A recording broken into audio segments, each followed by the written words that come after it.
Antilia bomb square case यानी कि अंबानी के घर के बाहर से जब से विस्फोटक से भरी जीप मिली है, इस केस को लेकर अब तक जो खुलासे हुए हैं वो सारे खुलासे चौंका देने वाले हैं।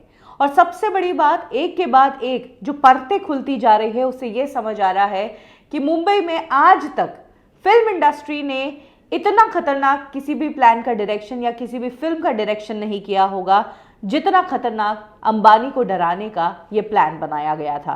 और इस प्लान में मोहरा बनाया गया सचिन वाजे को, जो अब नेशनल इन्वेस्टिगेशन एजेंसीज की गिरफ्त में है, जिसे जेल हो चुकी है और जो सस्पेक्ट माना गया है इस पूरे केस में। आज उसी सचिन वाजे के बारे में मैं आपको बताऊंगी कि कैसे जो पुलिस वाला ऑलरेडी एक टाइम पर सस्पेंड हो चुका था, आउट ऑफ जॉब था, क्यों अचानक से उसे फिर से जॉब ऑफर की जाती है और बड़े बड़े केसेस दिए जाते हैं। सचिन वाजे ने 1990 में पुलिस फोर्स ज्वाइन की थी। इनिशियली उनके करियर में उन्हें थोड़े नक्सलाइट एरियाज दिए गए थे, लेकिन बाद में वो थाना में ट्रांसफर हो गए। थाने में उन्होंने प्रमोद शर्मा करके एक पुलिसमैन थे, जिनके अंडर रहकर काफी अच्छा काम किया और एनकाउंटर स्पेशलिस्ट की रेप्यूटेशन पाई।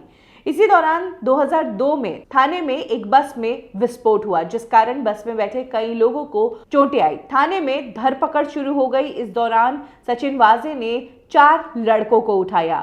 इन 4 लड़कों में एक डॉक्टर भी था और एक इंजीनियर भी था। जो इंजीनियर था उसका नाम था ख्वाजा यूनुस। कहा जाता है कि ख्वाजा यूनुस जो है वो दुबई में बेस्ड इंजीनियर था और न्यू ईयर मनाने के लिए मुंबई आया था, लेकिन उसे सस्पेक्ट मानकर पुलिस ने उठा लिया था।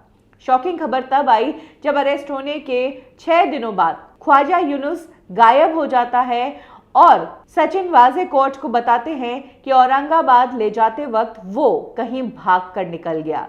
जबकि ख्वाजा यूनुस के साथ वाले दूसरे जो लड़के थे जिन्हें गिरफ्तार किया गया था, उन्होंने अपने बयान में बताया कि कस्टडी के दौरान ख्वाजा यूनुस को सचिन वाजे ने बुरी तरीके से टॉर्चर किया, उसे गहरी चोटें आई और उसकी जेल में ही मौत हो गई थी। यानी केस को रफा दफा किया गया। जिसके बाद ख्वाजा यूनुस की फैमिली काफ़ी एक्टिव हुई। उन्होंने कहा कि वो एक इंजीनियर था, दुबई में जॉब कर रहा था, वो इस तरह की किसी भी एक्टिविटी में लिप्त नहीं था और उन्होंने हाई कोर्ट में सचिन वाजे और बाकी के टीम मेंबर्स के खिलाफ केस कर दिया।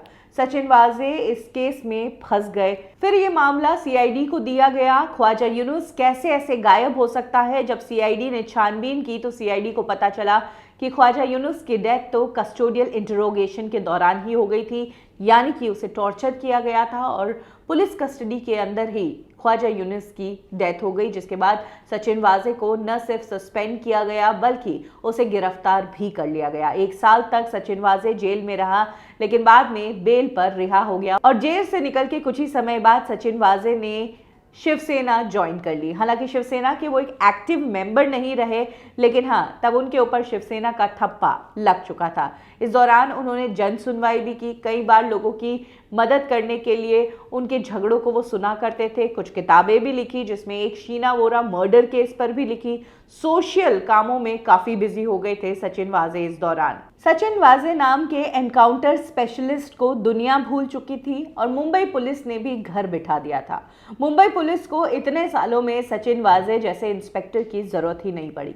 फिर आखिर ईयर 2020 में ऐसा क्या हुआ कि सचिन वाजे को फिर से, जो कि सस्पेंड हो चुका है, जिसके ऊपर मर्डर का इल्जाम है, उसको क्यों पुलिस फोर्स में दाखिला दिया गया? हम सब जानते हैं कि 2020 में जहां कोविड आया, उसके अलावा मुंबई पुलिस की इन्वेस्टिगेशन पर काफी सवाल भी उठे। तब जब सुशांत सिंह राजपूत का मामला मुंबई पुलिस संभाल नहीं पाई और इनसिक्योर हो गई, तब जब पटना पुलिस मुंबई में आकर छानबीन करने लगी। ये मामला जब सीबीआई को गया, तब भी मुंबई पुलिस चीख चीख कर कहती रही कि हमने इस केस को ऑलमोस्ट सॉल्व कर लिया था और बहुत सही तरीके से इन्वेस्टिगेशन की थी। लेकिन दुनिया और लोग इस बात को मानने को ही तैयार नहीं थे। इस केस में काफी सारी खामियां निकली, काफी सारे ऐसे मुद्दे निकले जिसको मुंबई पुलिस ने इग्नोर कर दिया और यहीं से मुंबई पुलिस के काम करने के तरीके पर सवाल उठने शुरू हो गए। मुंबई पुलिस को अब ऐसे ऑफिसर्स की जरूरत थी जो उनके खिलाफ बोलने वालों का मुंह बंद कर सके और अपनी धाक और साख दोनों रखते हो।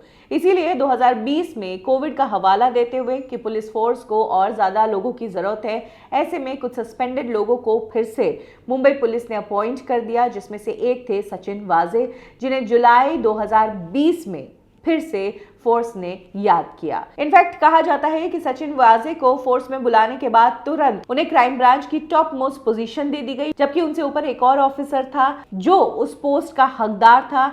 लेकिन सचिन वाजे के परमबीर सिंह, जो कि मुंबई के पुलिस कमिश्नर हैं, उनसे पुराने रिश्ते हैं, वो शुरू से ही एक दूसरे को जानते हैं। इसीलिए परमबीर सिंह ने क्राइम ब्रांच की मेन पोस्ट पर सचिन वाजे को ही बिठाया। उसके अलावा जहां अक्सर कोई भी ऑफिसर अपने सीनियर को रिपोर्ट करता है क्राइम ब्रांच के ही, वहीं सचिन वाजे जो है वो अपने सीनियर को रिपोर्ट न करके सारी reporting commissioner of police Parambir Singh को दिया करते थे।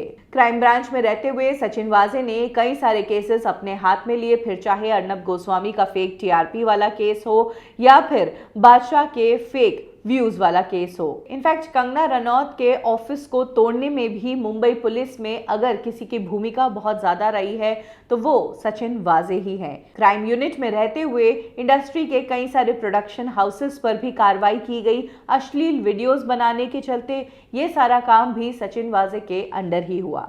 सचिन वाजे और परमबीर सिंह की जोड़ी एक के बाद एक बड़ी लड़ाई लड़ते जा रहे थे कि अचानक से इनकी जोड़ी तब टूट गई जब सचिन वाजे को एनआईए ने अरेस्ट कर दिया। सबसे बड़ी बात तो ये है कि 25 फरवरी को जब अंबानी के घर के बाहर स्कॉर्पियो और उसके अंदर जिलेटिन रॉड्स मिली और धमकी भरा एक खत मिला, तो अचानक से मुंबई पुलिस सख्ते में आई। मुंबई पुलिस ने कार्रवाई शुरू की और सबसे बड़ी बात, ये केस भी सचिन वाजे को ही दिया गया।